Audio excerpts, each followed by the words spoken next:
Make sure you guys hit the subscribe button if you guys are enjoying the content that we're throwing up. And make sure you guys hit the like button if you enjoy the video. And yeah, let's begin.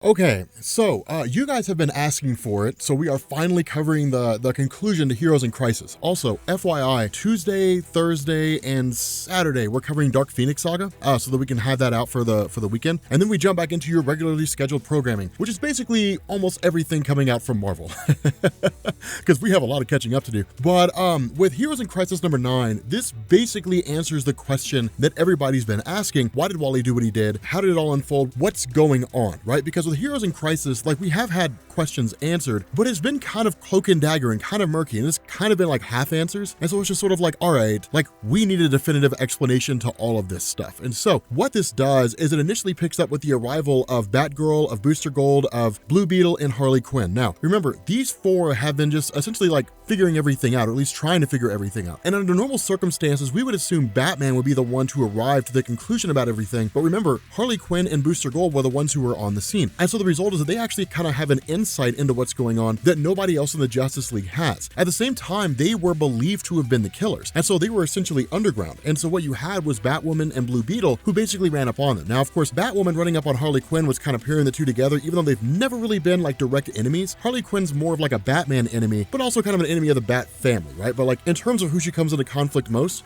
it's Batman. That's kind of what we expect from her character, really alongside the Joker, or even by herself when she's on a team with Gotham City Sirens. But the fact remains that with Booster Gold and Blue Beetle, again, this makes sense, right? For the people who have been reading DC for a while, Booster Gold and Blue Beetle go way back, like they're exceedingly good friends. And so when Booster Gold shows up on the doorstep of Ted Kord and says, "Hey man, I didn't do this, you have to believe me," Ted Kord's response is, "Okay, then let's figure out who did." And that's kind of why we have all these guys here. And so when Harley shows up, they're immediately met by the arrival of like Poison Ivy. And this is kind of a cool thing. It's actually a cool little moment here, because when it comes to Harley Quinn, while we do see the human side of her in the sense that like she feels emotion, she cries, she loves, things like that, it's usually accompanied by like insanity or some crazy set of circumstances. We very rarely ever get to see Harley Quinn just be a tried and true person, right? And it's one of the things that we tend to forget, that like at the end of the day, despite her various escapades with the Joker, and even with Poison Ivy, despite her dealings with the Suicide Squad and so on, Harley Quinn is still, for the most part, a rational person. She's crazy, but she's not like Joker crazy, right? She's not like off the deep end, never to return to sanity. And the funny thing about this is that Poison Ivy is kind of her anchor to her sanity, right? It's like the one person that keeps her from like falling over the edge. The two have been romantically involved. They were a couple up until the point when like Poison Ivy basically died. Now, this is also a very big revelation here that's really kind of built on from the last issue, from the last couple issues, and is kept going by Tom King. And it's basically the idea that Poison Ivy is essentially immortal, right? Like she has, like what she does is something akin to like Voldemort and the Horcruxes, right? Like so long as those Horcruxes exist, Voldemort would always come back. The idea behind this is that with Poison Ivy, a part of herself was put into a flower, and then that flower was planted, of course, by Wally West 5 days after she died. And what that means is that so long as she puts an essence of herself into some part of the green, then she can always basically remanifest. She can return. Now, of course, for those of you guys who are coming into this brand new, the green is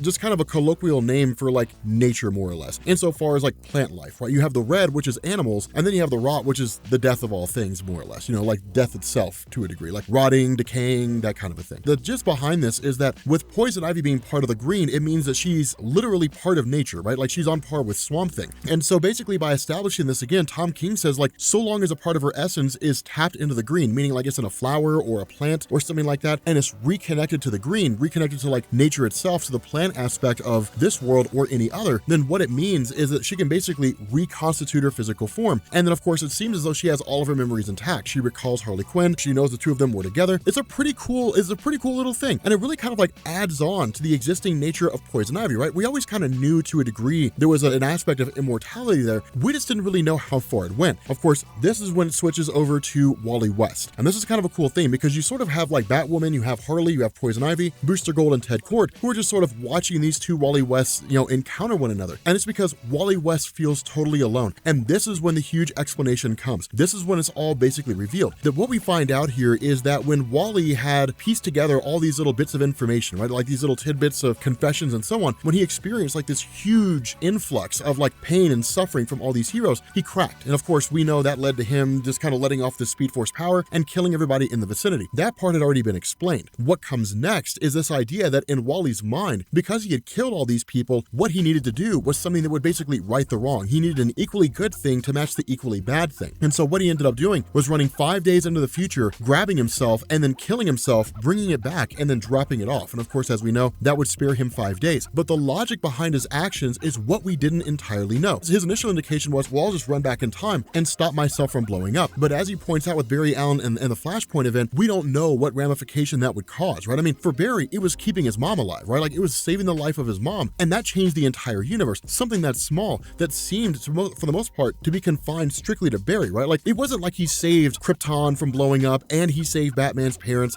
and he prevented Joker from being thrown into like the vat of chemicals at Ace Chemical Plant, and he stopped Two-Face from being splashed with acid. It's not like he did all those things, right? It's just he saved his mom's life, and that fundamentally altered the entirety of the universe. Now, Doomsday Clock is kind of hitting on that and saying, well, it really may have been more Manhattan than like Barry Allen, but at the end of the day, the actions of Barry fundamentally changed the way the universe was organized and structured. And what Wally was doing is he was looking at that and saying, okay, all Barry did was save his mom's life. Now we're talking about me going back in time and preventing the deaths of a whole bunch of heroes. We have no idea what impact that would have on the universe. So he said, okay, that's done. Then the question became, okay, then what good can I do in order to fix this? And that's why he basically compiled all that information, all the confessions, released it to Lois Lane, and then had her dump it to the press. It forced the hand of Superman. Is because what it did is it forced Superman to come out as like the world's premier hero, right? Like the one hero everybody looks up to, and the one hero that pretty much everyone trusts came out and said, guys, what you've seen is real. It's not a dupe, it's not a trick, it's not some CGI Adobe After Effects. It's us as heroes confessing our darkest moments, the things that we regret the most, the mistakes we've made, and basically saying like, we're humans, we screw up, we feel pain and all that kind of stuff. We don't show you because you have to look up to us. And what are we if we're emotional, if we feel pain and we feel suffering and we want to give up sometimes and we do bad things? If we're not the people you've built us up to be, then we're nothing different than you. And if you can't rely on us to save the world, then you have to rely on yourselves to save the world, which can lead to absolute anarchy, because then suddenly everybody becomes a vigilante. You need us to be heroes, and you need to see us as heroes. Therefore, we could not let you see us as anything but that. That's why we had Sanctuary. That's why we kept everything hidden from you. But Superman going out, stepping out and revealing all that basically meant that like the world sees heroes as people. And so it's kind of a fun thing, kind of an interesting thing, because what this does is it taps into Wally, and it really kind of changes the entire dynamic of like Heroes in Crisis, because now it's no longer Heroes in Crisis, now it's the crisis of Wally West, right? Like I was at Denver Comic-Con this past weekend, and I was talking to Sal, and he and I were running over like what we thought about Heroes in Crisis, and he made that good point. He's like, it's the crisis of Wally West, because when you look at Wally as a character, and that's why this is so cool, when you look at Wally as a character, all he's known since the events of Rebirth is loss, right? Like that's all he's known. Before the events of Flashpoint, before the events of Rebirth, that Wally West had Jai and Iris, he had his kids, he had Linda, he had his family, he had everything that he ever wanted, right? I mean, in a lot of ways, he lived the perfect life. That was the cool thing about Wally, and that's why so many fans loved him so much, right? Like Crisis on Infinite Earths happens, Barry Allen basically dies, or at least was supposed to have died, ends up joining the Speed Force, and he's gone for the next 20 years. This sets the stage for Wally to basically become the new Flash, and he spends the first little bit of it under the shadow of Barry, and then finally steps out of that shadow and says, I can be my own hero. Then he starts doing things like tapping into the Speed Force. He starts doing things like mainlining the Speed Force. He starts becoming the fastest of all the speedsters. He starts developing a new set of powers that not even Barry had. And then it comes a point where he basically marries the reporter Linda Park. Then he has Jai, then he has Iris. There was a point in time right before the events of Flashpoint when Wally had it all. He had everything he ever needed. He had friends, he had family, the whole 9 yards. And then Flashpoint happens and it's all gone in the blink of an eye. Everything he knows is gone. He encounters Dr. Manhattan. We know that from the events of Doomsday Clock. He tries to stop Dr. Manhattan. Manhattan pushes him back into the Speed Force, and Wally's stuck back there again. Eventually, he makes his way out when Barry finally realizes who he is, only to come back to the real world and realize the only people who seem to recall him are Wally, maybe a couple of the heroes, and like the Titans, and that's it. But the people who mean the most to him, his children, he doesn't know where they are. His wife doesn't know who he is. He's lost everything. And so in this moment, when he basically goes to like confess the things he's struggling with, when he can find a brief moment of reprieve, he kills everyone with his Speed Force powers. It's like Wally can't do anything but screw up, right? Like ever since the events of Flashpoint, he's just out of sync with the way things are supposed to be, that he can't do anything right. And that's the struggle of Wally West, is he went from being the hero hero to a guy who can't do anything right. And that's what's so crushing, is because ultimately he feels totally alone. And so in this moment, they're kind of stuck in a recursive time loop, right? Because the question is, if this all kind of repeats the same way, right? Like Wally runs into the past or runs into the future 5 days, he grabs that future version of himself, he brings it back, kills him, drops the body off, and then everybody thinks that Wally's dead, and that buys him the 5 days in order to bring together all the confessions and then give it to Lois Lane, who dumps it to the press, and Superman has to talk. If it always plays out that way, then how do you break that loop? Now, this is where Tom King kind of just, I wouldn't say screws the pooch, but certainly takes the story in a direction where it seems to kind of take away from the impact of everything. Because then what you end up having is Booster Gold, who chimes up and says, hey, just run to the future and just get a clone of yourself, and then kill the clone, bring it back, drop the body off, and then you're fine. You don't have to kill yourself 5 days in the future. And so that's it. It's such an easy way out. To be honest, it's such an easy way out. But that's kind of the funny thing, is because if you look at Heroes in Crisis as a traditional superhero story, then yes, that ending sucks and it ruins the whole thing. But if you look at it for what it's supposed to be, which is a deconstruction of Wally West, it's not about the steps that Wally takes in order to win the day. It's about what's going on with Wally. How does he view the world? If you look at it through those eyes, the entire nature of the story changes. And I think that's where a lot of people struggled. I think a lot of people kind of went into this because DC built it that way, so you really can't fault them for it. But a lot of people went into this like, it's a great big huge event, and it's